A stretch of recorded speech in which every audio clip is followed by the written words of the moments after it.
মাদকের এই সিন্ডিকেটের সাথে সরকার, বর্তমান সরকারের মানুষজন জড়িত রয়েছে। তাদের ছত্রছায়ায় এই মাদকের বিস্তার ঘটছে। দায়িত্ব নিয়ে বলছি, বাংলাদেশের প্রত্যন্ত অঞ্চলগুলোতে বিএনপির নেতাকর্মীরা, যুব দলের নেতাকর্মীরা, ছাত্র দলের নেতাকর্মীরা এই মাদক সিন্ডিকেটের সাথে জড়িত।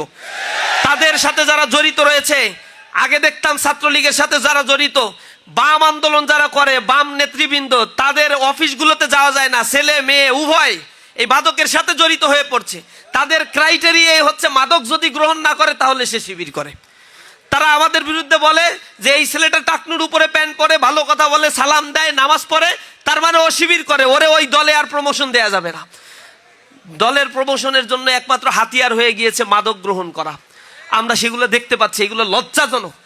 বাংলাদেশের স্বরাষ্ট্রমন্ত্রী গত কয়েকদিন আগে তার বক্তব্যে বলেছেন, বাংলাদেশের তার হিসাব অনুযায়ী, অর্থাৎ সরকারের হিসাব অনুযায়ী 82 লক্ষ নাগরিক এখন মাদকাসক্ত নিয়মিত। তার মধ্যে তরুণরাই মেন সংখ্যক এখানে। এটা হচ্ছে সরকারি হিসেব। সাধারণত এই ধরনের অপরাধে সরকারি হিসেবটা খুবই নগণ্য স্যাম্পলে পাওয়া যায়। তো আমরা বুঝতে পারি যে সরকারের হিসাবে স্যাম্পলে 82 লক্ষ নাগরিক এখন পর্যন্ত তরুণ, যারা অলমোস্ট তরুণ, তারা মাদকে আসক্ত। তাহলে বোঝা যায় যে আমাদের বাংলাদেশের আমরা বেশ বড় একটা ডেঞ্জার কন্ডিশনে আছি। একেবারে অশিক্ষিত মানুষ থেকে শুরু করে বিশ্ববিদ্যালয় পর্যায়ের ভালো ভালো প্রতিষ্ঠানের শিক্ষার্থী পর্যন্ত সব জায়গায় মাদকের একটা স্ট্রাকচার ডেভেলপ করেছে, এবং সেই স্ট্রাকচারে কে মাদক চালান দিবে, কে কাকে কার এই চেনে ঢোকাবে, কেমন করে সব কিছু পরিচালিত হবে, একটা স্ট্রাকচার ডেভেলপ হয়েছে। আমরা এটাকে চ্যালেঞ্জ করতে চাই। আমাদের প্রথম চ্যালেঞ্জ ছিল ছাত্র শিবিরের জায়গা থেকে নাগরিক তৈরি করা। আমরা কোটি কোটি, অসংখ্য কোটি পার হয়েছে বহু আগে আমাদের প্রশিক্ষিত নাগরিক, যারা এই দেশের জন্য সময় দিচ্ছে, তার যোগ্যতার সাথে, দক্ষতার সাথে, তারা শতভাগ মাদক মুক্ত। এখন পর্যন্ত বাংলাদেশ ইসলামী ছাত্র শিবিরের শতভাগ জনশক্তি মাদক মুক্ত, আলহামদুলিল্লাহ। আমরা সেকেন্ড চ্যালেঞ্জ হচ্ছে এ ধরনের প্রোগ্রামের মধ্য দিয়ে আমরা জাতিকে সতর্ক করতে চাই যে আমাদের তরুণ প্রজন্মকে রক্ষা করতে হবে। আপনি ছাত্র শিবিরের সাথে দ্বিমত করতে পারেন, কিন্তু এই পয়েন্টে একমত হবেন যে কোনো তরুণ মাদক আসক্ত হওয়া উচিত না।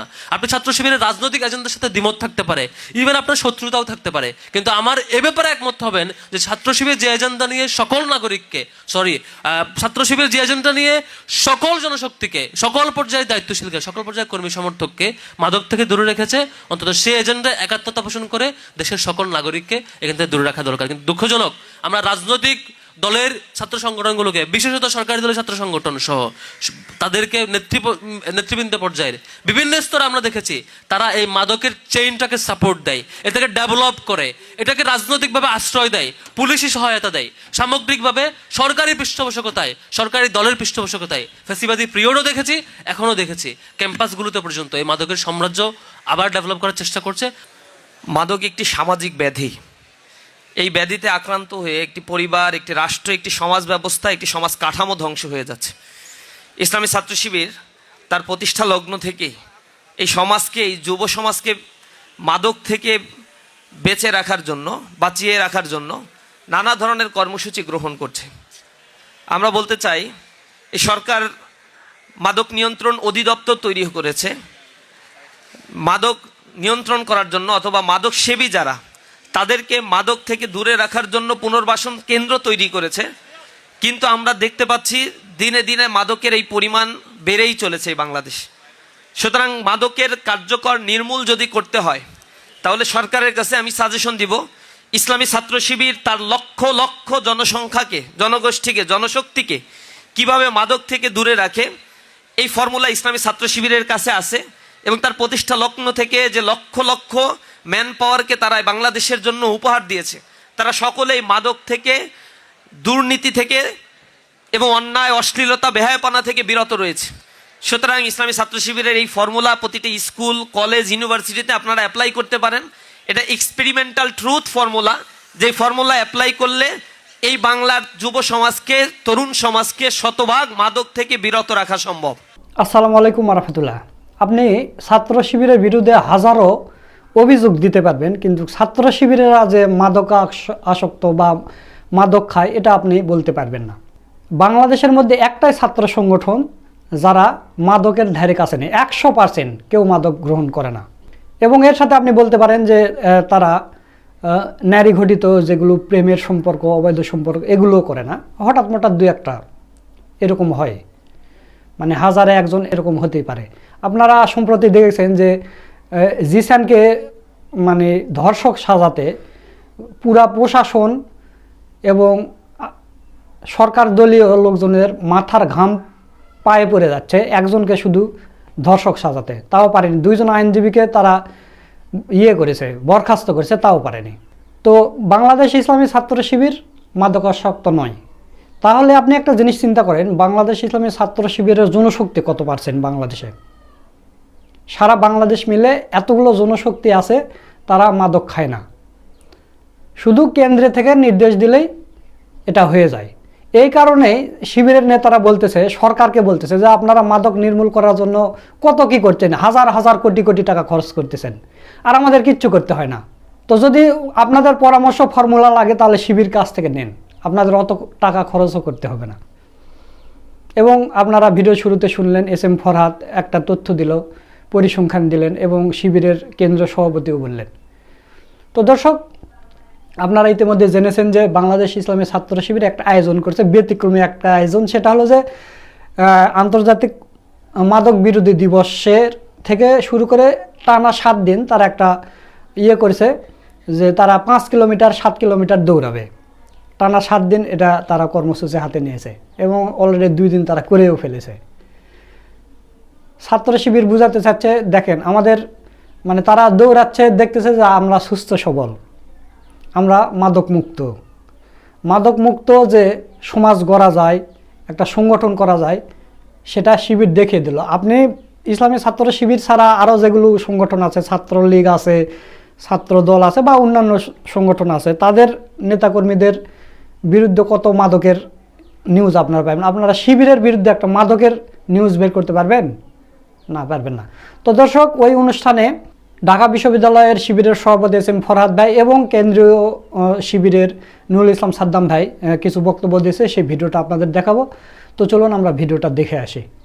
ইসলামী ছাত্র শিবিরের বিভিন্ন পর্যায়ে দায়িত্বশীলবৃন্দ এবং জনশক্তিবৃন্দ, উপস্থিত শিক্ষার্থীবৃন্দ, সবাইকে আজকের আয়োজনে স্বাগত জানাচ্ছি। আপনারা নিশ্চয়ই জানেন, বাংলাদেশের স্বরাষ্ট্রমন্ত্রী গত কয়েকদিন আগে তার বক্তব্যে বলেছেন, বাংলাদেশের তার হিসাব অনুযায়ী, অর্থাৎ সরকারের হিসাব অনুযায়ী 82 লক্ষ নাগরিক এখন মাদকাসক্ত নিয়মিত।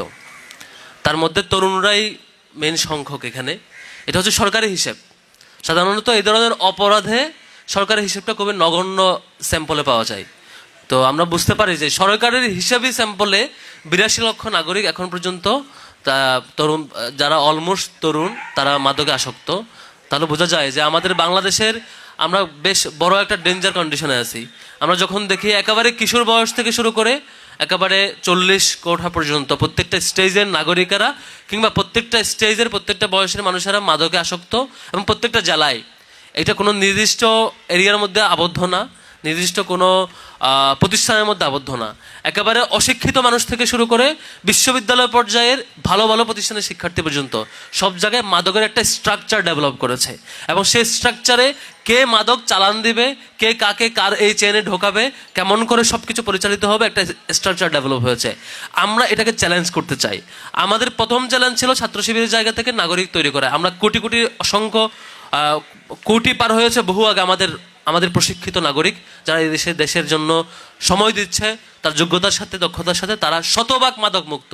এখন পর্যন্ত বাংলাদেশ ইসলামী ছাত্র শিবিরের শতভাগ জনশক্তি মাদক মুক্ত, আলহামদুলিল্লাহ। আমার সেকেন্ড চ্যালেঞ্জ হচ্ছে এ ধরনের প্রোগ্রামের মধ্য দিয়ে আমরা জাতিকে সতর্ক করতে চাই যে আমাদের তরুণ প্রজন্মকে রক্ষা করতে হবে।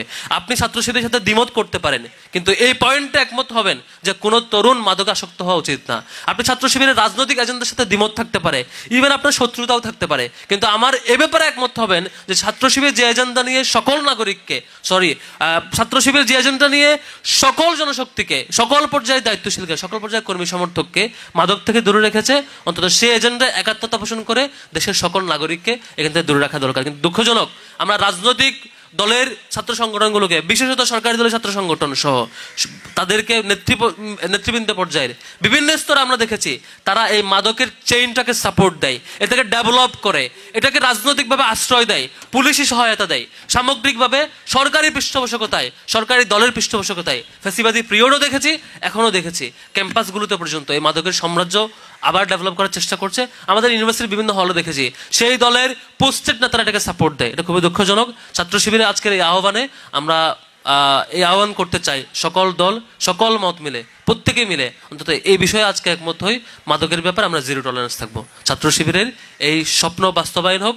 82 লক্ষ তরুণ থেকে 82 লক্ষ নাগরিকদের যে মাদক গ্রহণের সংখ্যা, সেটি যাতে আমরা একটা সময় গিয়ে বলতে পারি বাংলাদেশের কোনো পর্যায়ে মাদকের স্থান নেই, এটা যাতে আমরা বলতে পারি, সেই স্বপ্নই আমরা রাখতে চাই। আজকের আয়োজনে যারা এসেছেন সবাইকে স্বাগত জানাচ্ছি। আসসালামু আলাইকুম রহমতুল্লাহ। মাদক একটি সামাজিক ব্যাধি। এই ব্যাধিতে আক্রান্ত হয়ে একটি পরিবার, একটি রাষ্ট্র, একটি সমাজ ব্যবস্থা, একটি সমাজ কাঠামো ধ্বংস হয়ে যাচ্ছে। ইসলামী ছাত্র শিবির তার প্রতিষ্ঠা লগ্ন থেকেই এই সমাজকে, এই যুব সমাজকে মাদক থেকে বেঁচে রাখার জন্য, বাঁচিয়ে রাখার জন্য নানা ধরনের কর্মসূচি গ্রহণ করছে।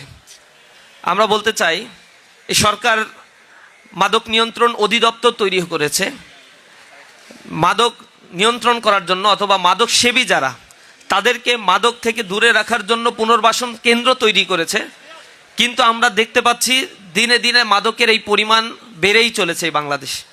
সুতরাং মাদকের কার্যকর নির্মূল যদি করতে হয়, তাহলে সরকারের কাছে আমি সাজেশন দিব, ইসলামী ছাত্র শিবির তার লক্ষ লক্ষ জনসংখ্যাকে, জনগোষ্ঠীকে, জনশক্তিকে কিভাবে মাদক থেকে দূরে রাখে, এই ফর্মুলা ইসলামী ছাত্র শিবিরের কাছে আছে। এবং তার প্রতিষ্ঠা লগ্ন থেকে যে লক্ষ লক্ষ ম্যান পাওয়ারকে তারা বাংলাদেশের জন্য উপহার দিয়েছে, তারা সকলেই মাদক থেকে, দুর্নীতি থেকে এবং অন্যায়, অশ্লীলতা, বেহায়াপনা থেকে বিরত রয়েছে। সুতরাং ইসলামী ছাত্র শিবিরের এই ফর্মুলা প্রতিটি স্কুল, কলেজ, ইউনিভার্সিটিতে আপনারা অ্যাপ্লাই করতে পারেন।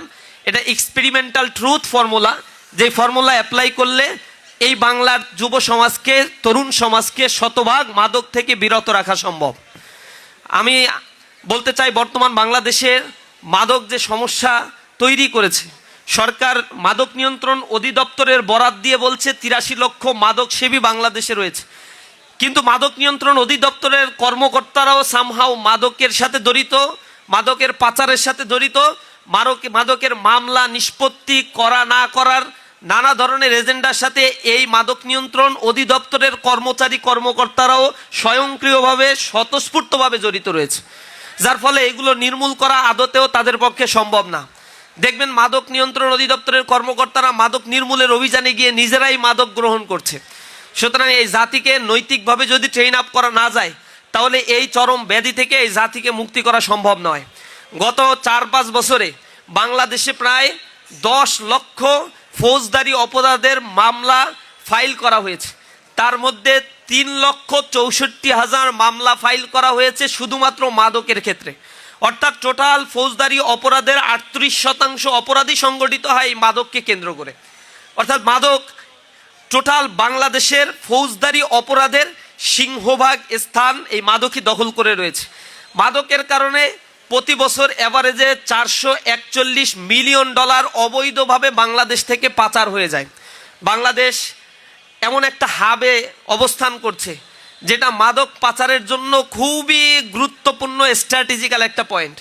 ক্রিসেন্ট হাব বলা হয় এটাকে। এই হাবটাকে যদি শক্তভাবে নিয়ন্ত্রণ না করা যায়, তাহলে মাদক নিরাময় এবং নির্মূল করা আদতেও সম্ভব নয়। মাদকের বিরুদ্ধে কথা বলতে গিয়ে প্রতিনিয়ত শত শত মানুষ আহত হচ্ছে, হত্যার শিকার হচ্ছে। নোয়াখালীতে ইসলামী ছাত্র শিবিরের সমর্থক আরাফাত, ইসলামী ছাত্র শিবিরের কর্মী সাকিব, সেখানে মাদকের বিরুদ্ধে কথা বলতে গিয়ে একজনকে হত্যা করা হয়েছে, একজনকে গুরুতর আহত করা হয়েছে, এখনো পর্যন্ত চিকিৎসাধীন অবস্থায় রয়েছে।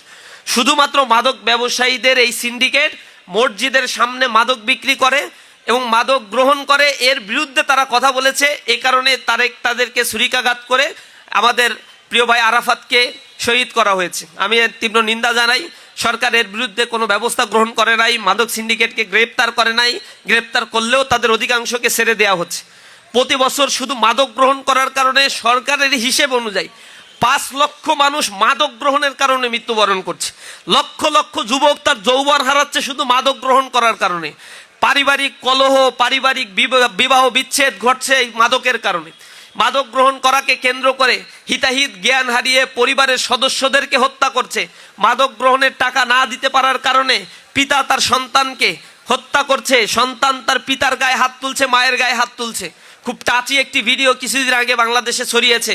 মাকে অস্ত্র নিয়ে হত্যা করতে সন্তান গিয়েছে যে ড্রাগের টাকা তুই দিবি কিনা। মা তখন সন্তানের হাত ধরে পা ধরছে, বারবার বলছে বাবা আমার মারিস না, আমার কাছে যা আছে তোকে তাই দেব, তুই দয়া করে আমাকে হত্যা করিস না। হিতাহিত জ্ঞান হারিয়ে ফেলেছে, কুলাঙ্গার সন্তানের জন্ম হচ্ছে, মা নিরাপত্তা বোধ করছে না পরিবারের কাছে। সুতরাং সরকারের কাছে আমি আহ্বান জানাই, এটা ইসলামী ছাত্র শিবিরের একার দায়িত্ব নয়, রাষ্ট্রের জন্য একটা সমাজ ব্যবস্থাকে ক্ষয়িষ্ণু করে দিচ্ছে মাদক। সুতরাং এর বিরুদ্ধে সম্মিলিত প্রচেষ্টা দরকার। মাদকের এই সিন্ডিকেটের সাথে সরকার, বর্তমান সরকারের মানুষজন জড়িত রয়েছে, তাদের ছত্রছায়ায় এই মাদকের বিস্তার ঘটছে। দায়িত্ব নিয়ে বলছি, বাংলাদেশের প্রত্যন্ত অঞ্চলগুলোতে বিএনপির নেতাকর্মীরা, যুব দলের নেতাকর্মীরা, ছাত্র দলের নেতাকর্মীরা এই মাদক সিন্ডিকেটের সাথে জড়িত।